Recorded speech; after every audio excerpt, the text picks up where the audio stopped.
ஒன்று சொல்லட்டோமா, எந்த மனுஷனையும் உயர்த்துகிறது கர்த்தர் தான். ஆமென். அவங்கள ஆண்டவர் ஆசீர்வதிக்கிறார்னா அவங்களுக்கும் கர்த்தருக்கும் உரியது. ஆமென்.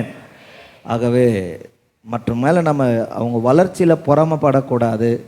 எப்படி இருந்தாங்க, ஆமாம் எப்படி இருந்தாங்க தான். இன்னைக்கு ஆண்டவர் அவங்களை எப்படியோ வச்சுக்கிறார். ஆமா, உண்மை தான். ஆமென்.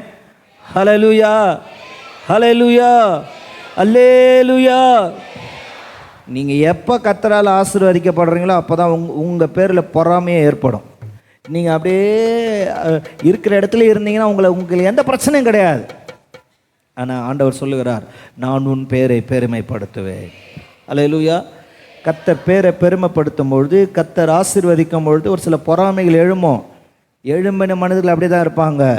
ஆனால் கர்த்தர் உங்களை உயர்த்தி கொண்டே இருப்பார். ஆமென். அல்லேலூயா, அல்லேலூயா.